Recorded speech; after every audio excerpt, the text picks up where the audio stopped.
merci d'être au rendez-vous de ce nouveau numéro de Défense sur i24 News. Au programme cette semaine, focus sur ce phénomène de terrorisme juif après l'attaque de Douma en Cisjordanie. On s'intéresse également aux défis posés au mouvement taliban après la mort de leur dirigeant, le Mollah Omar. C'est l'unité du mouvement qui est en jeu. C'est parti pour Défense. Et on ouvre cette émission avec un dossier consacré aux dernières attaques terroristes qui ont ébranlé Israël et les territoires palestiniens. Les forces de sécurité sont toujours à la recherche de ces extrémistes juifs soupçonnés d'être responsables de l'attentat contre une famille palestinienne qui a coûté la vie à un bébé à Douma, en Cisjordanie. On en parle avec vous, Mathias Inbar. Bonjour. Bonjour. Où en est l'enquête aujourd'hui? Écoutez, on ne le sait pas. On ne le sait pas tout simplement, non pas parce que le Shabak n'a pas d'informations. Le Shabak, ce sont les services secrets intérieurs israéliens, mais tout simplement parce qu'il avance, et il avance sans faire de bruit.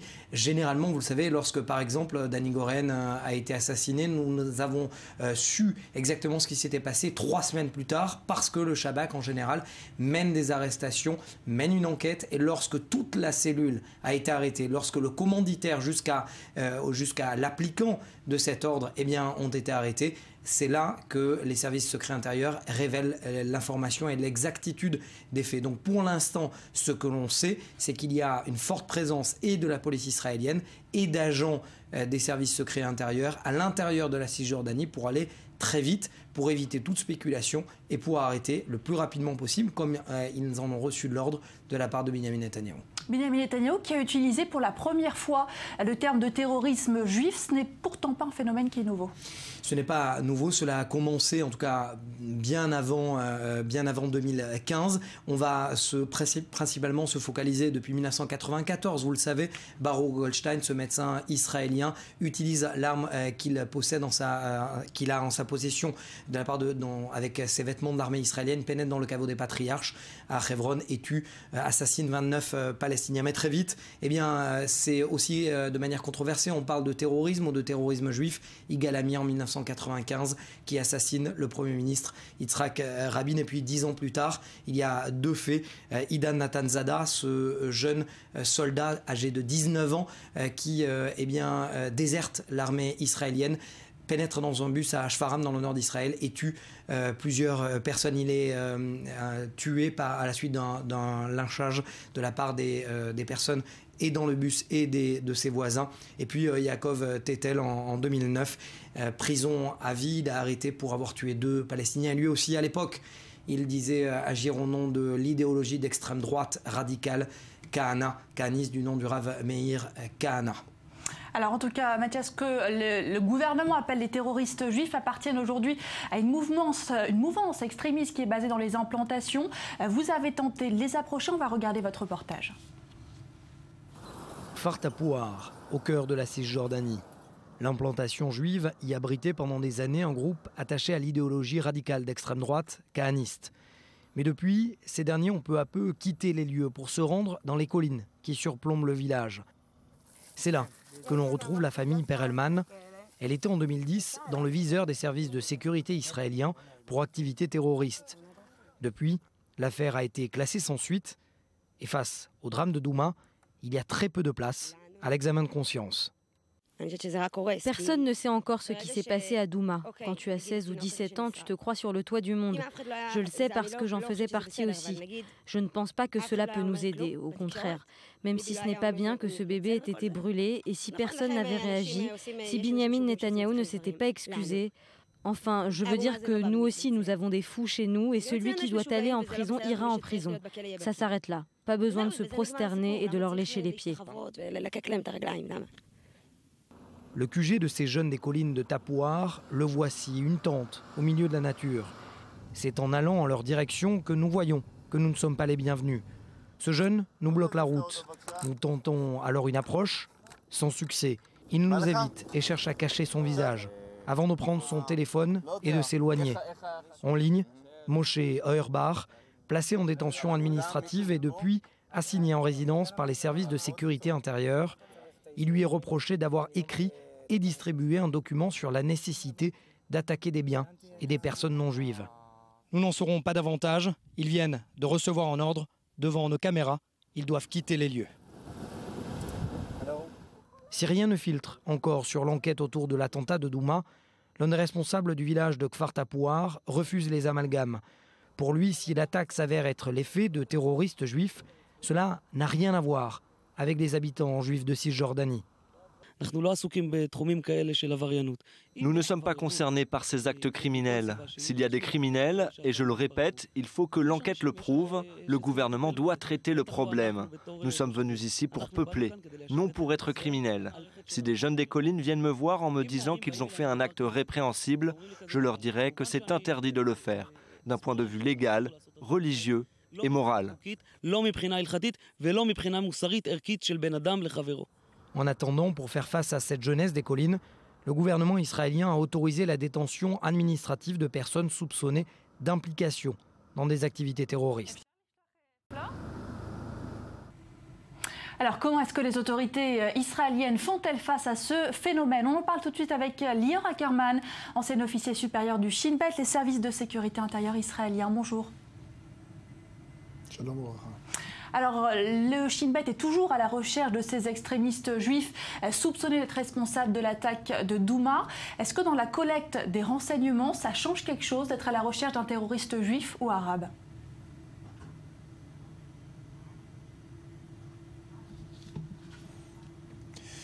Non,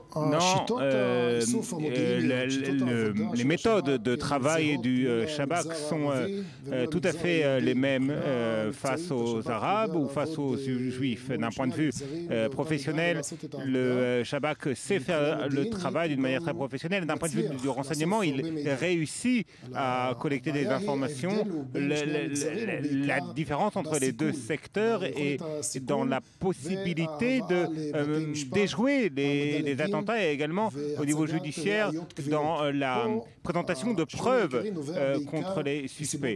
Et il y a des raisons qui sont liées à la loi et à la justice parce que dans le secteur arabe, parmi les Palestiniens en arabe, ce qui est considéré comme du terrorisme à part entière, eh bien, dans le secteur juif, ce n'est pas la même chose. Ce qui rend ce qui rend les choses beaucoup plus difficiles du point de vue du Shabak pour fournir des preuves qui peuvent être recevables d'un point de vue de la justice. Et cela permet donc aux terroristes juifs, en l'absence de preuves véritables, eh bien, de reprendre des activités terroristes. Alors justement, face à ces problèmes que vous pointez du doigt, le cabinet s'est réuni d'urgence cette semaine. Ils ont adopté une série de mesures, notamment la détention, le recours à la détention administrative. Est-ce que c'est suffisant ?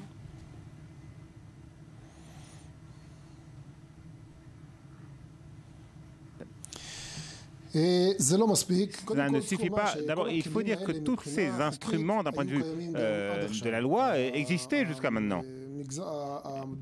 Et la direction politique n'a rien renouvelé parce que c'était possible avant, ça existait avant. Mais d'un point de vue des faits, le système judiciaire n'avait pas obtenu les moyens d'utiliser ce genre de méthode. Et aujourd'hui, des intentions administratives, lorsque des détentions administratives pourront permettre à certains suspects d'être derrière les barreaux, et ça pourrait empêcher des attentats, mais on ne peut pas les maintenir en détention administrative toute la vie. Par conséquent, le véritable changement est le changement de la loi elle-même qui pourrait permettre aux services de sécurité de bénéficier d'instruments qui pourront arrêter des suspects en amont, avant même qu'ils ne perpétuent des attentats. Merci beaucoup, Lior Ackerman, pour ces précisions. Et l'autre actu défense de la semaine, c'est l'annonce de la mort du chef des talibans. Le Mollah Omar, sa famille refuse de prêter allégeance à son successeur. Elle appelle les chefs religieux à arbitrer les différences sur la transition du pouvoir au sein des talibans. On va reparler de cette division dans un instant avec notre expert, c'est juste après ce rappel des faits.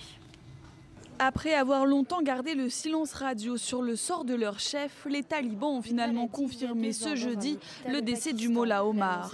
Le texte ne dit pas quand il est mort, mais que sa santé s'est détériorée ces 2 dernières semaines. Son décès serait donc plus récent qu'avril 2013, la date avancée par les autorités afghanes. Au pouvoir à Kaboul entre 1996 et 2001, le Mollah Omar était à la tête du groupe islamique des talibans et terrorisait la population afghane. Le Mollah Omar était le chef de file des groupes terroristes en Afghanistan. Il a dirigé de nombreuses destructions, les attentats suicides et a tué de nombreux civils innocents en Afghanistan. En tant que citoyen afghan, je suis heureux qu'il soit mort. Je suis heureux d'apprendre la mort du Mollah Omar, mais je ne serais pas heureux qu'un autre successeur arrive. Le décès du Mollah Omar ouvre une nouvelle page dans l'histoire des talibans. Ils sont appelés à choisir un successeur à cette figure emblématique du djihad qui les unissait depuis leur naissance. Pour cet analyste, le mouvement va se désagréger en factions. Les rumeurs d'une guerre de succession qui s'est engagée entre plusieurs personnalités parmi les talibans suggèrent qu'ils rivalisent pour le poste. Et cela signifie que celui qui gardait le mouvement soudé pour les 15-20 dernières années s'est éteint. Chassé du pouvoir à la fin 2001 par une coalition militaire dirigée par Washington, le discret Mollah Omar s'était replié au Pakistan où il est soupçonné d'avoir vécu sous l'étroite protection des services de renseignement locaux. Au cours des dernières semaines, les rumeurs sur son décès s'étaient intensifiées dans les milieux djihadistes de la région, poussant de nombreux commandants à quitter les rangs des talibans pour soutenir ouvertement l'État islamique. Et pour parler de la portée de cet événement, on rejoint tout de suite Michael Semple, expert des talibans. Il a vécu pendant plus de 20 ans en Afghanistan. Merci d'être avec nous, Michael Semple. Alors, que signifie la mort du Mollah Omar pour les talibans ? C'est un événement d'une très grande importance car Mollah Omar avait dirigé le mouvement depuis sa création.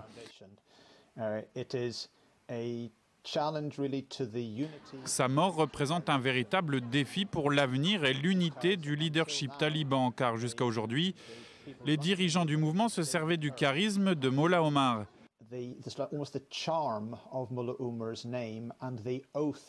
Les nouvelles recrues lui prêtaient allégeance, c'est lui qui cimentait le groupe, qui donnait une légitimité au chef qui agissait sur le terrain. Alors aujourd'hui, qu'est-ce qu'on sait de ce nouveau leadership taliban? Est-ce qu'il représente toujours une force viable selon vous? Les talibans restent sans aucun doute une force importante.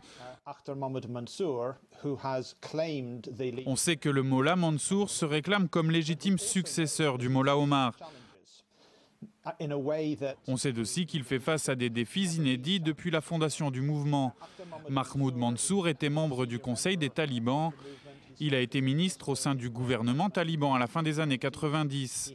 Et même si ce n'était pas officiel, c'est lui qui tenait les rênes du mouvement au cours des 3 dernières années. Il a donc commandé les opérations ces dernières années. Je peux vous dire que beaucoup de personnes le considèrent comme pragmatique. Des Afghans qui ont travaillé avec lui à l'époque où il était ministre disent de lui qu'il était un ministre comme les autres, normal.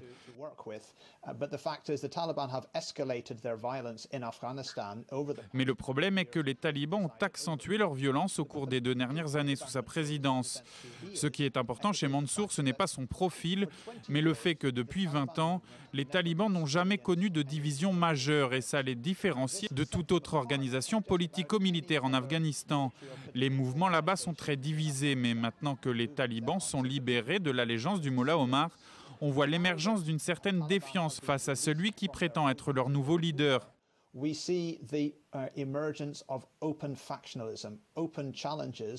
On a fait face à des situations inédites où l'on a observé d'autres figures du mouvement s'exprimer à la télévision et rejeter son leadership. Ces dissidents ont nommé un nouveau porte-parole qui a évoqué un processus en cours de désignation d'un nouveau chef.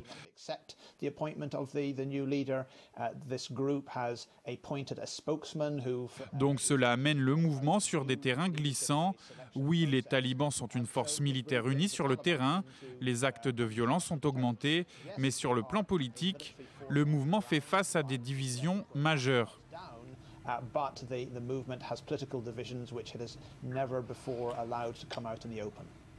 Merci beaucoup pour ce décryptage, Michael Semple. Et puis une image avant de se quitter, elle nous provient de Turquie où les escarmouches entre armées turques et PKK se poursuivent ce matin. 2 soldats turcs ont été tués par une mine dans la province de Sirnak, c'est dans le sud du pays. Dans le même temps, les tractations entre le parti Erdogan, AKP et la HDP pro-kurde se poursuivent. Depuis le recul de l'AKP aux législatives de juin dernier, Erdogan peine toujours à former une coalition. Voilà, c'est la fin de cette émission. Merci à vous de l'avoir suivi. J'aurai le plaisir de vous retrouver dès la semaine prochaine pour une nouvelle immersion au cœur de la planète stratégique et militaire. Prochain rendez-vous des Français donc dès la semaine prochaine. En attendant, voici la suite de vos programmes. Vous pourrez retrouver le replay sur notre site www.i24news.tv. À très vite.